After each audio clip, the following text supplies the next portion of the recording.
going to need for making the black beans, okay? Here is 1 can of Goya, or any brand really, black beans, frijoles negros, okay? So there you go, that's what you're gonna need. Actually, just so you know, you guys, the recipe for them is right here on the back. There's only one thing in this recipe that one of you people on YouTube told me about, and I do it, and I'm gonna show you in a second, and it adds to it. So you're gonna need a can of that. You're gonna need 2 tablespoons of olive oil. You're going to need a packet of sazon.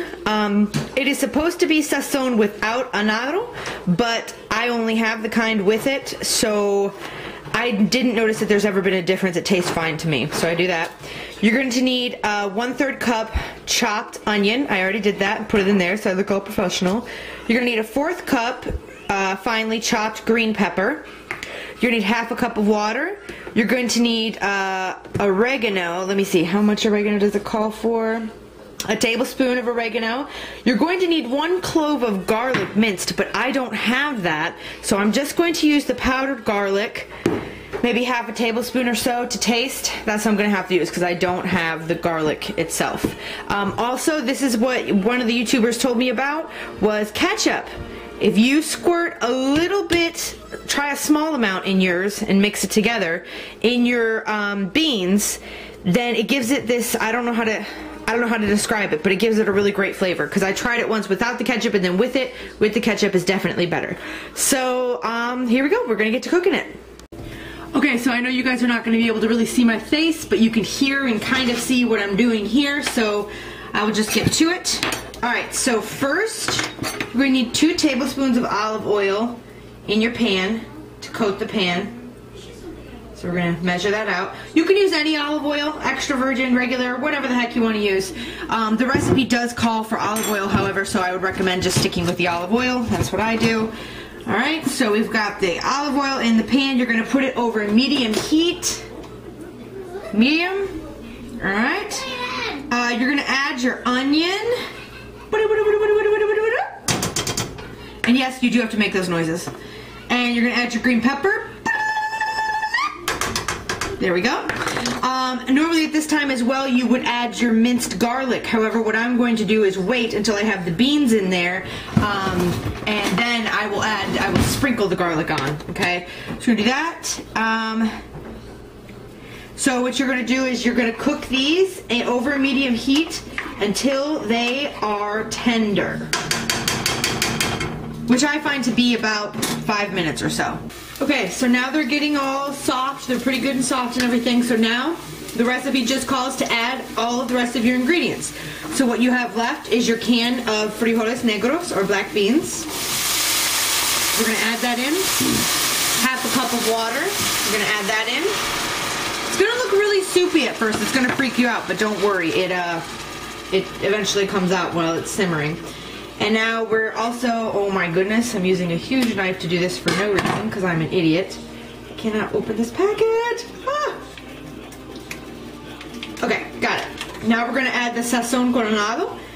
Once again, you're not supposed to have it with anado, but I have not noticed any difference. It tastes fine to me with it in there. So the sazon goes in there. Here I have pre-measured 1 tablespoon of my oregano, which the recipe calls for. And since I don't have minced onion, I'm using 1 tablespoon of garlic powder. So I'm just going to put that in there. We'll put that in. And we're going to stir. Now the recipe calls for us to lower the heat. So I'm going to put it on just a notch before low, because you still want to get a simmer in there. You want to lower the heat, and you want to let it simmer for about 10 minutes. So we're going to do that. Once it's done simmering and it's more of a kind of a soupier paste type of a thing, not as soupy as this. Here, let me show you. See if you can see what it looks like now with all the ingredients. It's very soupy. It's very watery. This is not how you want it.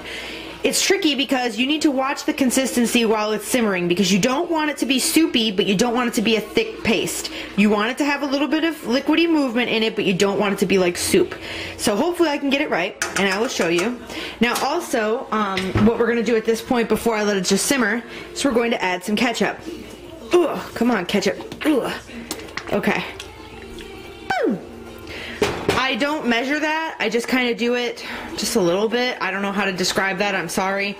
I just do a little bit of ketchup in there, and it just gives it a really good flavor. If you're not a ketchup fan, then don't worry about it. It'll taste good without the ketchup, but I like it with the ketchup. So here we go. We're going to keep it on low. We're going to let it simmer. I'm going to set my timer for 10 minutes, and I'll show you the finished product.